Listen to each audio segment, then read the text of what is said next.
Welcome to Joe's Astrology. This is the birth chart for Dr. Phil, TV personality, and doctor.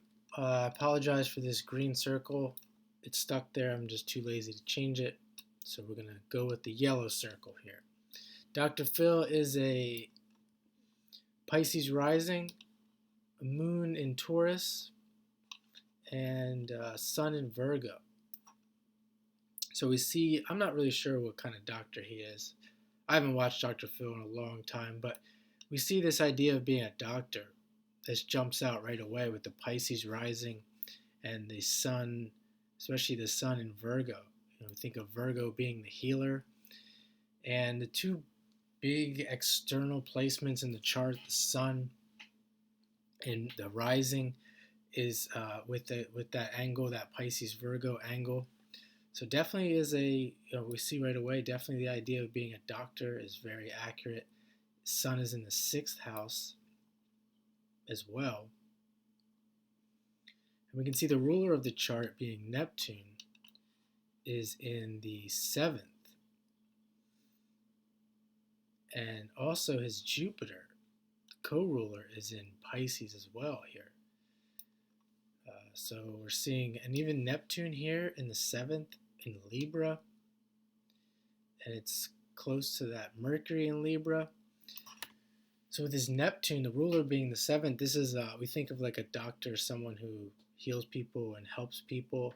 And Dr. Phil is somebody who is very well known and has reached out to probably millions and millions and, well, with TV, millions and millions of people, relating to millions and millions of people. So we see that ruler Neptune, this idea of Neptune being an aide or someone who likes to help people, and you can see him, that's with that Mercury and Neptune the 7th, he's really reaching out to the other person, saying, I can help you, I'm the guy, come on to my show, etc.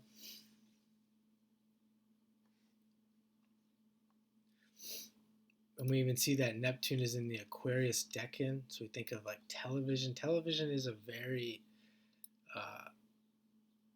Uranus thing. It's technology. It's a massive technology that we've taken for granted, really, for the last 70 years or so.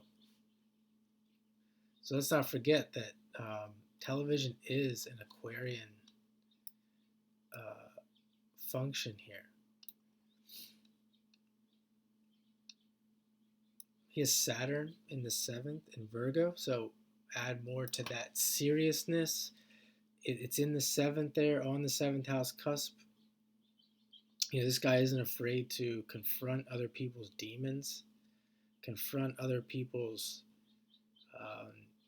the Saturn aspect of other people, their lessons, their karma. He's not afraid to confront that. In fact, he probably, you could say with this chart, he seeks it out.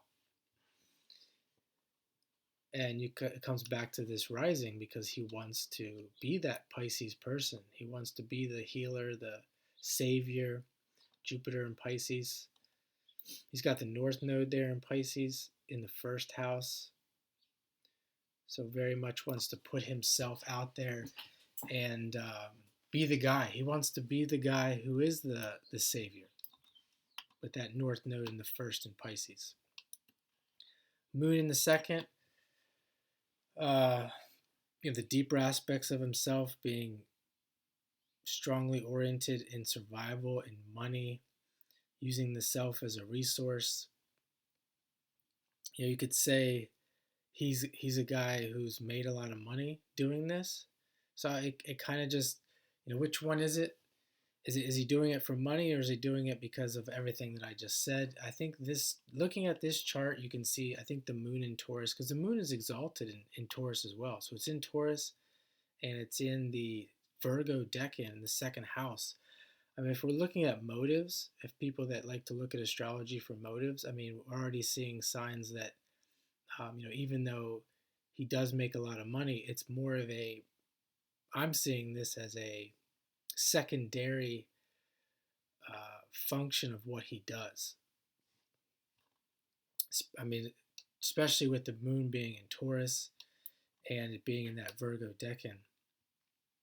We also see it's making a sextile to Uranus in the fourth, which gives more evidence of that. Um, with Uranus in the fourth, we see again this idea of television being an emotional healer, and it's in Cancer, someone who emotionally relates to people. We see that square as well to the Mercury and the Neptune, and it's making a sextile to that money house, that moon in the money house there.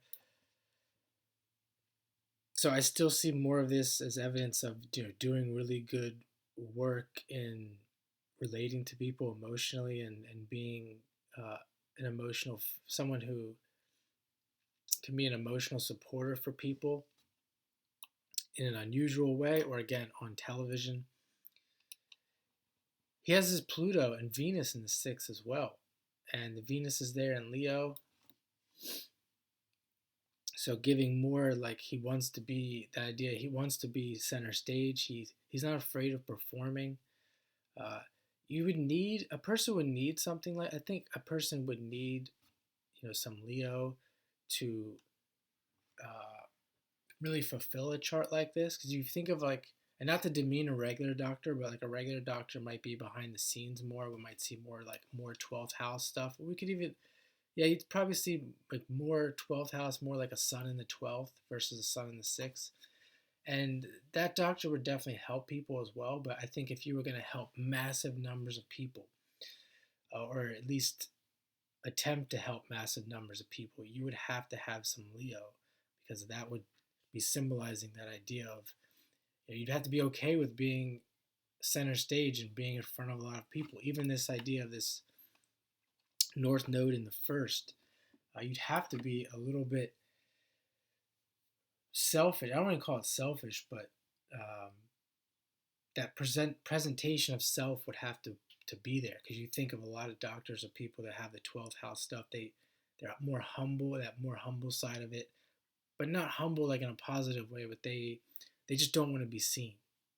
Think of the 12th people in the 12th house, people that exist in hospitals, uh, doctors that would work in hospitals. Yes, they're helping a lot of people, but they don't want to be seen. They want to be behind the scenes. As is Mars in the eighth, opposite that moon. So more, Mars in the eighth, Mars in Scorpio, or like to be. Uh, this is like somebody who desires to do the research and really dig into the psychology of people, and with it aspecting that moon, especially in the opposition, it's like he's attracted to people's psychology and the deeper hidden sides of themselves and trying to heal that. Even just in Scorpio in the eighth house alone, like he's interested in the darker sides, the hidden sides of people's psyche. He also has a Mars Saturn sextile, so this is like a tough guy. He's not a very fearful person, which is really good for the kind of work that he does. I'll link it down in the description. I did a video on Mars and Saturn as well. I'll link that down in the description.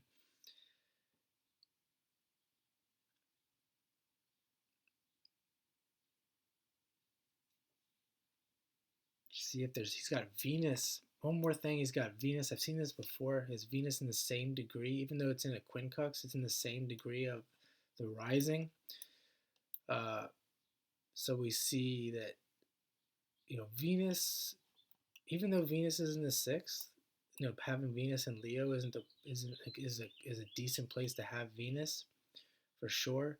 And with it being in the degree, I talk about Venus on the rising. We talk about Venus in Taurus a lot for during this time when Venus is in Taurus. Anytime you see Venus in the same degree of the rising, it's going to put some importance on Venus. So we'll leave it there for now. This is the mini birth chart reading for Dr. Phil.